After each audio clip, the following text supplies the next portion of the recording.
खरं तर तो निव्वळ योगायोग होता.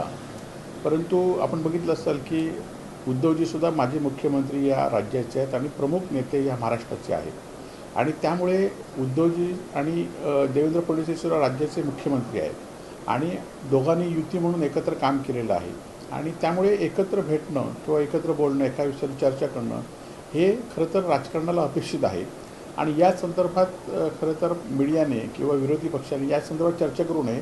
कारण राजकारणामध्ये आज संबंध एकमेकाचे वेगळे होत चालले आहेत, परंतु अशा भेटीमुळे राजकीय लोकांचे संबंध सुधारतील आणि त्याचा फायदा महाराष्ट्राच्या विकासासाठीच होईल. तर 7 फुटील खासदारांच्या मतदारसंघामध्ये उद्धव ठाकरे यांची सभा होते. खरं तर आपण बघितलं असेल की उद्धव बाळासाहेब ठाकरे यांच्या नावावर, यांच्या पक्षाच्या नावावर आणि उद्धवजींचेच फक्त फोटो लावून हे खासदार निवडून आले होते.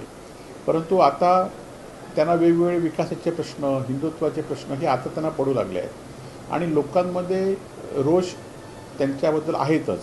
आणि उद्धवजींनी सुद्धा भूमिका घेतलीत की उद्धवजी आता खरं तर उद्धवजी त्यांच्या मतदारसंघामध्ये जातात आणि उद्धवजींना माफी मागावी लागते, कारण उद्धवजींनी सांगितले म्हणून ह्या लोकांना निवडून तिथल्या जनतेने दिलं आणि त्यामुळे उद्धवजी तिथल्या जनतेशी, कार्यकर्त्याशी संवाद साधत आहेत. आणि आपण बघितलं की संजय दिना पाटलाच्या मतदारसंघातसुद्धा उद्धवजींनी स्वतः माफी मागितली की अशा लोकांना उद्धवजींनी सांगितल्यामुळे निवडून दिलं. खरं तर आज आपण बघतात हे 4-5 खासदार गेलेत, त्यांचा खासदार केला, पराभव झाला होता, त्यांना दुसऱ्या पक्षात कोणी विचारलं नव्हतं. अशावेळी उद्धवजींनी त्यांना साथ दिली, त्यांना संधी दिली आणि त्यांनी गद्दारी केली आहे. परंतु उद्धवजींनी हे सगळं विसरून पुन्हा आपल्या ज्याने निवडून दिलं त्या कार्यकर्त्यांना, त्या जनतेला भेटायला उद्धवजींचा हा दौरा आहे. देवगड मुनगे ह्या भागामध्ये पर्यावरणाला जो हानी करणारा जो प्रकल्प असेल तो होऊ देणार ना, असं नितीश राणे नाही. खरं तर आपण बघितलं असाल की अणुऊर्जा प्रकल्पाला नेहमीच जनतेचा विरोध आहे. याआधीसुद्धा जैतापूर अणुऊर्जा प्रकल्पाला कोकणातील पूर्ण जनतेने विरोध केला होता.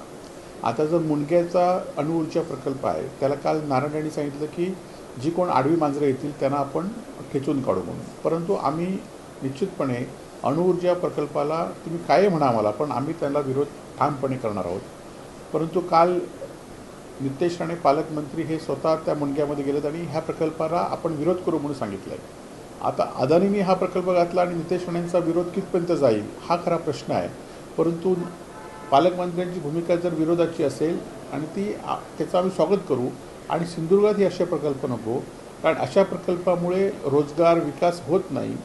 मायनिंग प्रकल्पामुळे रोजगार विकास होत नाही हे कळण्या मायनिंगवरून आपल्याला दिसून आलेलं आहे. त्यामुळे अशा प्रकल्पाला आमचा नेहमीच विरोध राहील. तर आंबा काजू नुकसान भरपाईला 209 कोटी मंजूर झाले. आपण बघितलं असाल की गेल्या मार्च-एप्रिलमध्ये आंबा काजूच्या नुकसान भरपाई संदर्भात शेतकऱ्यांनी वेळोवेळी जिल्ह्यातल्या शेतकऱ्यांनी आंदोलन केलं आणि मागच्या अधिवेशनामध्ये सुद्धा ही तुटपुंजी मदत म्हणजे कलमाला 20 रुपये 200 रुपये मदत जी जाहीर झाली त्याला सिंधुदुर्ग जिल्ह्यातल्या शेतकऱ्यांनी तीव्र विरोध केला आणि दुसऱ्या दिवशीच त्यांच्या विरोधात मोर्चा काढला. त्यानंतर मुंबईतसुद्धा आंदोलन केलं. त्यावेळी पालकमंत्र्यांनी सुद्धा मान्य केलं होतं की ही मतं तुटपुंजी आपण ती वाढवून देण्यासाठी प्रयत्न करू. परंतु आता आपण बघितलं असाल की निलेश राणे जे इथले आमदार आहेत ते सभागृहात बोललेत. याआधी कधी बोलले नव्हते या विषयावर, परंतु सभागृहात बोललेत आणि ही खरं तर मदत आधीच जाहीर झाली होती, परंतु ती शेतकऱ्यांनी स्वीकारल्याने वस्तुस्थिती आहे. असं असताना शेतकऱ्यांच्या जखमेवर मीठ चोळण्याचं काम आमदार निलेश राणे यांनी केलेलं आहे. त्याचबरोबर कोकण कृषी विद्यापीठ आहे. हे विद्यापीठ खरं तर आपल्या कोकणातील एक महत्त्वाचं विद्यापीठ आहे. या विद्यापीठाने अनेक शेतीशास्त्रज्ञ दिलेले आहेत, अनेक लोकांना रोजगार दिलेला आहे, अनेक चांगले तरुण बागायतदार निर्माण केलेले आहेत आणि असं विद्यापीठ बंद करण्याची भूमिका आमदारांची म्हणजे आमदारांचा ह्या भागातील ह्याच्याबद्दल काय अभ्यास आहे हे या भूमिकेवरून दिसून येतं.